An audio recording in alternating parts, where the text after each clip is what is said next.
apa sebenarnya maksud kita mengadakan maulid ini? Menurut saya, itu semua dikarenakan satu kata saja, yaitu cinta. Tidak ada satu kata pun yang bisa mewakili untuk menjadi alasan kenapa kita mengadakan maulid. Bahkan jika ada kata yang lain selain itu, maka niat mengadakan maulid itu tidak ada artinya. Para hadirin kaum muslimin yang dirahmati Allah, artinya seperti ini. Jika ada orang yang senang dirinya ketika maulid datang, karena menurut dia kalau maulid sudah datang, dia sudah punya program. Dia mendata semua daerah di Langsa ini yang ada maulidnya. Jadi kamu pulau yang kamu pula bagi ulungnya. Sehingga nanti apabila maulid datang, dia akan bergegas mencari nasi kemana-mana. Kadang-kadang datang dengan becak, rame-rame datangnya. Sebenarnya tidak apa-apa sih, karena memang di daerah yang lain itu banyak tersedia nasi. Tapi persoalannya niatnya. Dia datangnya maulid senang karena itu. Dia bisa bawa bergoni-goni loh. Arahnya adalah nanti bisa dijualnya. Satu bungkus buat tukang becak 10.000. Inan kanasi mano, boite, kuah rendang, tia rendang, lupa kan inan. Tipun ben kaura. Ya, tukang becak dibut-but. Bahkan kita lihat orang yang mencari nasi itu, Pak, sudah dapat dia, Pak, 5 ya. Terus datang lagi, saya belum dapat. Ataupun saya baru dapat 2. Nah, ini fenomena yang terjadi. Dan cinta seperti ini, itu bukan niatnya cinta, tetapi bisnis. Jadi dia senang kalau datang hari maulid, ya, berarti dia bisa dapat uang. Nah, tidak boleh seperti itu. Jadi semuanya karena cinta. Makanya atas dasar cinta inilah agama sebenarnya tidak mengharamkan maulid itu. Sebahagian orang dari kalangan yang bukan kalangan kita itu mendakwakan bahwa hukum mengadakan maulid itu tidak ada dalilnya. Mubazir katanya, buang-buang duit. Ternyata ada dalilnya. Ulama mengatakan dalil ini adalah dalil umum. Jadi dalil ijmali namanya. Kalau dalil umum bisa dijadikan hukum. Kalau dikatakan bid'ah, dia tidak masuk bid'ah karena masuk ke dalam umum ayat. Nah, di dalam surat Yunus rupanya. Di dalam surat Yunus ayat 58, Allah Subhanahu wa taala berfirman, Bismillahirrahmanirrahim.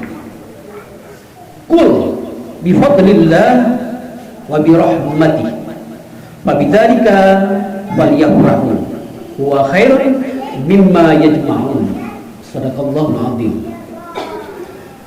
Qul, katakanlah olehmu ya Muhammad, dengan sebab karunia Allah dan dengan sebab kasih sayangnya Allah, maka dikarenakan sebab demikianlah, maka hendaklah engkau bergembira. Jadi rasa gembira kita itu berdasarkan atas karunia yang telah diberikan Allah kepada kita, atas kasih sayang yang telah diberikan Allah kepada kita. Maka kita bisa merayakan kemenangan tersebut. Biasanya disebut dengan tasyakuran. Misalkan ada anak kita yang lulus ujian, kemudian dibuat tasyakuran. Ada Pak Gesi yang lulus jadi besi, buat tasyakuran, boleh seperti itu. Karena itu adalah karunia Allah yang diberikannya kepada kita. Maka dalil ini umum, dipakailah ke dalil maulud. Para hadirin dan hadirat sekalian, bukankah karunia terbesar di dunia ini adalah dilahirkannya ataupun diutusnya baginda Rasulullah Nabi Muhammad SAW ke permukaan bumi ini? Itu bukankah karunia yang paling besar? Maka secara logis maulud ini sangat sah untuk dirayakan.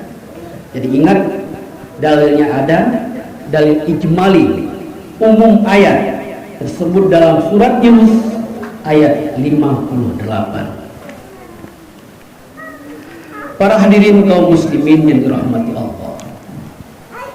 Namun demikian, apakah dengan mengadakan maulid ini saja kita sudah dikategorikan sebagai orang yang cinta dan taat kepada Allah? Tentu saja tidak. Bukan hanya maulid, tetapi kita juga melaksanakan segala perintah yang telah diperintahkan oleh Allah melalui Rasulnya. Makanya Allah Subhanahu wa Ta'ala mengutus baginda Rasulullah Sallallahu Alaihi Wasallam bagi kita, untuk kita bisa bagaimana caranya mencintai Allah dengan sebenar-benarnya. Jadi sejarahnya,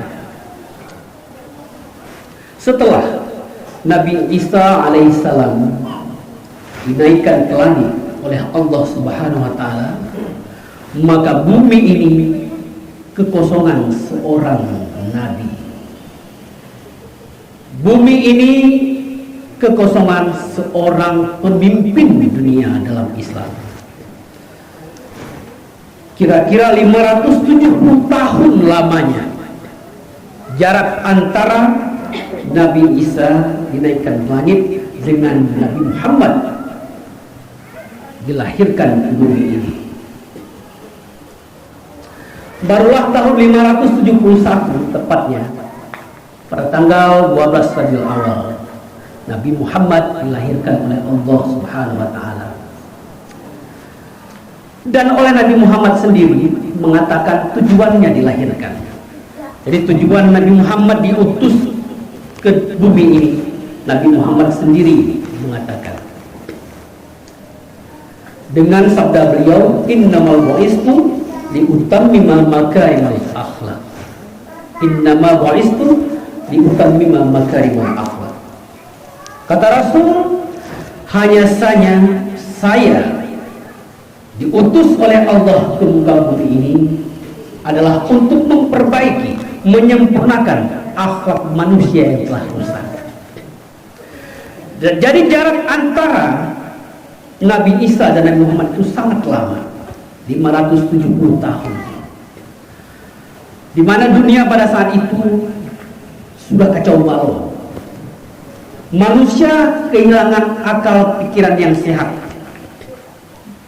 Mereka melakukan hal-hal di luar logika manusia. Mereka membunuh siapa saja yang lemah,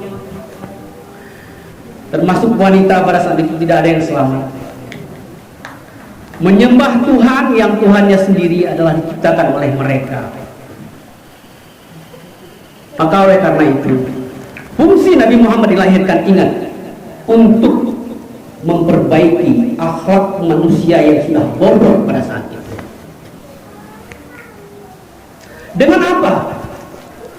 Ternyata hanya dengan dua konsep saja, tidak banyak. Hanya dua konsep, Pak. Jadi Nabi Muhammad dilahirkan ataupun diutus ke dunia ini untuk memperbaiki akhlak manusia dengan dua konsep saja. Konsep yang pertama adalah iman. Bagaimana Nabi Muhammad bisa mengimankan manusia di bumi ini, mempercayai siapa Tuhan yang sebenarnya, yaitu Allah Subhanahu wa Ta'ala. Yang kedua, Konsep yang kedua adalah bagaimana Nabi Muhammad bisa mengislamkan manusia yang ada di bumi ini. Pengertian iman yang pertama adalah tasdiqul qalbi bima jaa nabi. Jadi yang dinamakan iman adalah membenarkan dalam hati apa saja yang datang daripada Nabi kita, yaitu Nabi Muhammad SAW. Itulah mana iman. Dalam kitab Tuhfatul Gharibin, Abu Musa al-Asy'ari, salah satu dari dua orang yang mengakui dirinya ahli sunnah wal jamaah, yang belajar kepada ulama tauhid, yaitu salah satunya Abu Musa al-Asy'ari dan yang satu lagi Abu Mansur al-Maturidi. Jadi orang ahli sunnah wal jamaah itu kiblatnya di bidang tauhid itu dua. Jadi kalau ada ulama selain itu hati-hati. Itu bukan ahli sunnah wal jamaah. Pelajari ilmu tauhid yang dasar pemahamannya nanti adalah dua saja. Kalau bukan Abu Musa al-Asy'ari berarti Abu Mansur al-Maturidi. Nah, di dalam kitab Tanbihul Gharibin tadi, atau Tuhfatul Gharibin, Abu Musa al-Asy'ari mengatakan tentang iman. Beliau mengatakan bahwa iman itu kalau ada sedikit saja di dalam hati kita mempercayai apa yang dibawa oleh Rasulullah, maka itu sudah cukup. Itu iman. Walaupun dia tidak melakukan amal soleh. Nah, seperti itu ya. Kemudian Islam. Pengertian Islam adalah melaksanakan apa saja yang telah kita imani. Itu artinya Islam. Para hadirin kaum muslimin dan muslimah yang dirahmati Allah Subhanahu wa taala. Di ayat yang lain, Allah Subhanahu wa taala menjelaskan tentang tujuan hidup manusia. Yaitu tepatnya di surat Al-Baqarah ayat 21. Bismillahirrahmanirrahim. Ya ayyuhan nasu ubudu rabbakumul ladzi khalaqakum walladzina min qablikum la'allakum tattaqun. Ini nanti akan menjelaskan tujuan hidup kita, Pak, Ibu. Ayat ini tidak panjang. Kalau kita ulang-ulang 10 kali pasti bisa kita hafal. Ya ayyuhan nasu ubudu rabbakumul ladzi khalaqakum walladzina min qablikum la'allakum tattaqun. Di situ Allah berfirman, wahai manusia, sembahlah Tuhanmu. Tuhan yang mana nih? Tuhan yang menciptakan kamu dan menciptakan orang-orang sebelum kamu. La'allakum tattaqun, mudah-mudahan kamu menjadi orang yang bertakwa. Kalau saya tanyakan ini, kita ini semua kan hidup ya. Ya iyalah, kalau nggak hidup nggak di sini ya. Nah, tetapi pernahkah kita bertanya tujuan hidup kita apa? Kira-kira tujuan hidup kita apa? Kalau ibu-ibu bisa jawab nggak? Perwakilan. Tujuan hidupnya apa? Bersyukur kepada Allah. Bapak-bapak kira-kira apa Pak tujuan hidup Pak? Nah, nggak ada yang bisa jawab. Bapak-bapak satu saja. Tujuan hidup kita. Oke lah, nggak apa-apa.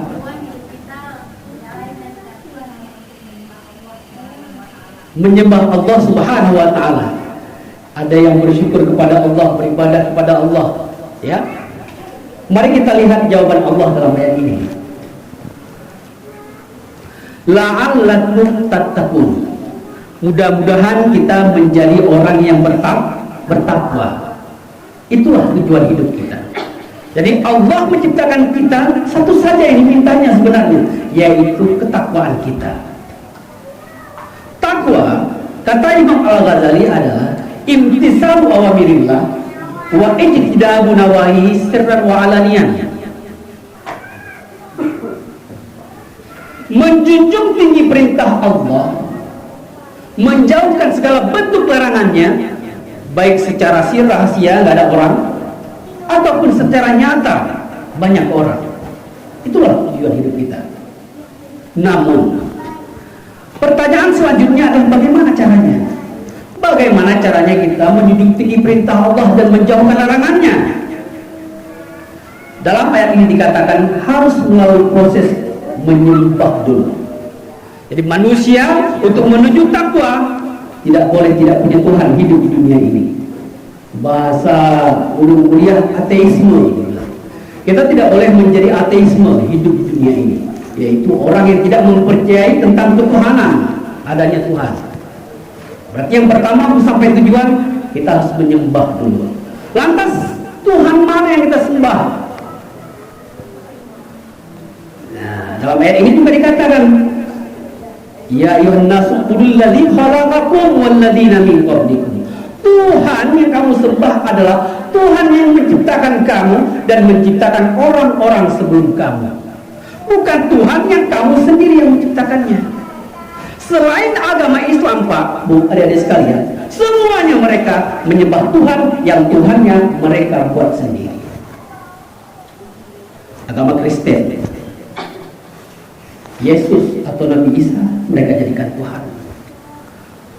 Bahkan sebelum Isa lahir, berarti mereka tidak punya Tuhan.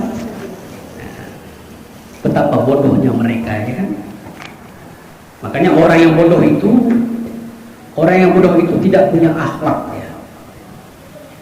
Orang yang tidak beriman, tidak berislam itu tidak punya akhlak. Nah, makanya Allah Subhanahu wa taala berfirman dalam ayat yang lain, surat Ali Imran ayat 19, inna dina indallahil Islam. Hanya saja agama yang diridai di sisi Allah adalah Islam. Kenapa? Karena hanya Islamlah yang menuhankan Allah. Agama lain tidak. Apalagi agama selain Kristen, Hindu, Buddha, patung di Tuhan.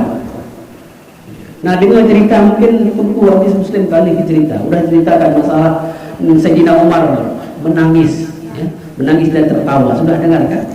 Salah satunya adalah dia tertawa karena makan Tuhan. Jadi orang yang tidak mempunyai iman dan tidak masuk Islam itu tidak punya akhlak. Orang yang tidak percaya apa yang dibawakan oleh Rasulullah konsep dua tadi, itu orang yang tidak berakhlak. Tapi kan ada orang kafir yang baik, ya? Orang kafir yang baik dia itu baik akhlaknya enggak bisa kita katakan mereka itu baik akhlaknya. Ini bisa bahasa Aceh semua apa enggak sih? Bisa? Jadi orang kafir dak akan hanya tak kegat akhlak. Lagi musuji orang yang jauh ulang kena kebunya wajah mengumum kebe, ya. Yang wajah kata kebe kan, kata kebe, iya, ada aja. Ikut tu lewat oma, kubenya mengental makhluk. Nah, pantas? Tidak pantas kan? Jadi anak pantai dari makhluk bak kebe. Bila pati tayu tu tidak ungin, tayu ini tidak ungin. Oma akhlak dunia cukup lega gitu. Nanti tak menancit orang kafe hanai patih konsep yang dibawa oleh Rasul, maka hana dianggap ikut akhlak. Jadi orientasi manusia adalah akhlaknya harus bagus. Dengan apa? Dengan kita beriman dan Islam. Dan Islam itu tadi saya katakan adalah, bukan saya katakan, tetapi Nabi mengatakan Islam itu adalah mengerjakan segala apa saja yang kita percayai. Kita hubungkan dengan ayat tadi. Biar sampai kepada takwa, kita akan disuruh sembah, ya. Kalau nggak sembah Tuhan nggak sampai tujuan takwa tadi, ya kan? Kata-kata sembah pada prakteknya disebut ibadah. Ibadah di dalam Islam itu adalah disebut dalam rukun Islam. Rukun Islam berapa? 5 apa 6? 5. Jangan 6 ya. Itu rukun iman. Di tempat saya juga masih 5 rukun Islam. Alhamdulillah. Nah, melaksanakan segala rukun yang 5 itu apabila sudah cukup syaratnya, itu adalah bukti kita menyembah Allah. Jadi kalau ada orang yang Islamnya cuma di KTP doang, tapi tidak pernah sholat, sholatnya bolong-bolong, kadang sembahyang 3 minggu, 3 minggu, 3 cuma 3. Nah, ini mana lagi nya? Ataupun 3 raya, 2 bagian sembahyang, lagi nya. Nah, Islam tidak seperti itu. Jadi Islam adalah orang yang menyembah Allah. Jadi kalau ada orang tadi yang hanya KTP aja, namun tidak melaksanakan sholat segala perintah Allah, dia itu adalah manusia yang hanya percaya tentang Allah, tetapi tidak pernah menyembah Allah. Itulah artinya Islam. Nah, yang pertama rukun Islam apa? Mengucap 2 kalimat syahadat. Ada mending menisiga ada ke, yang merijir mandum kan? Tapi kadang-kadang mandek. Padahal Muslim bagaimana ya? Bangkalan masalah kudrah, tanya menjumpa murid pedalil di kudrah. Betul ji. Donda yang diganti. Rukun Islam yang pertama apa? Mengucap 2 kalimat syahadat. 2 kalimat syahadat. Syahadat yang pertama syahadat tauhid, yaitu asyhadu an la ilaha illallah. Yang kedua syahadat Rasul, wa asyhadu anna Muhammadar Rasulullah. Syahadat tauhid itu ada perumpamaannya. Jadi kata Rasul, buniyal Islamu ala khamsin. Jadi 5 hal ini adalah laksana kita membangun sebuah bangunan yang bernama Islam. Maka analoginya adalah syahadah itu ibarat fondasi. Syahadat tauhid itu ibaratnya adalah fondasi tempat kita berpijak untuk mendirikan sebuah bangunan. Kuat tidaknya bangunan itu tergantung fondasinya. Kemudian syahadat Rasul itu ibarat atap, yaitu Rasul. Rasul itu atap itu kan pelindung.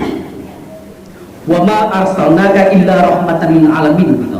Dan tidaklah aku utus Muhammad kecuali rahmat, berlindung bagi seluruh alam. Nah, ini karunia Allah yang terbesar, ya kan? Jadi syahadat Rasul itu ibarat atap dalam membangun Islam ini. Kemudian sholat. Sholat ini analoginya adalah tiang. As-sholatu imaduddin. Sholat itu adalah tiang agama. Jadi analoginya dia seperti tiang. Bangunan nggak ada tiang nggak bisa berdiri. Makanya sholat ini menjadi ukuran yang sangat besar bagi Allah melihat umat yang mengaku dirinya Islam. Bahkan nanti di akhirat yang pertama dihisab adalah sholat. Orangnya baik, sering sedekah, kemana-mana dermawan, tapi sholat tidak pernah. Maka jika sholat tidak pernah, amal-amal yang lain itu tidak dihitung oleh Allah, karena dia adalah diamnya agama. Gak bisa berdiri apapun tanpa dia. Selanjutnya apa? Setelah sholat apa? Puasa. Asyam junnah, kata Rasul. Puasa itu adalah perisai, dinding. Ibarat bangunan, dia itu dindingnya. Kalau bangunan ada tiangnya saja, nggak ada dindingnya, bisa nggak berdiri? Bisa ya? Bisa ya? Bisa ya? Ada tiangnya saja, dindingnya nggak ada. Banyak masjid yang nggak ada dinding, banyak. Ya kan? Bisa berdiri? Bisa. Bisa kita tidur di dalamnya? Bisa lah, kita tidur. Bisa lah kita tidur. Banyak orang tidur di masjid yang nggak ada dindingnya. Tetapi apabila kita sering tidur ya, di bangunan yang nggak ada dindingnya, itu angin masuk, debu masuk, jadi kita terkena penyakit. Nah, penyakit yang dianalogi di sini adalah penyakit jiwa kita. Jiwa kita kotor. Kita tidak bisa mencintai Allah dengan ikhlas, dengan khusyuk. Makanya fungsi puasa itu apa? Menahan diri dari hawa nafsu. Dari manusia yang Islam, sholat ada, puasa tidak, itu manusia Islam yang sakit. Apa yang sakit? Jiwanya tadi. Kemudian selanjutnya adalah yang keempat, apa rukun Islam? Membayar zakat. Zakat asal kata dari zakat. Zakat itu artinya bersih. Jadi dalam bangunan itu ibarat bersih. Bangunan sudah ada, fondasinya, atapnya ada, tiangnya ada, dindingnya juga banyak, tetapi kotor, nggak pernah dipel. Ya itu laba-laba dulu. Haik kedua romohnya. Malaikat-malaikat itu ya benar.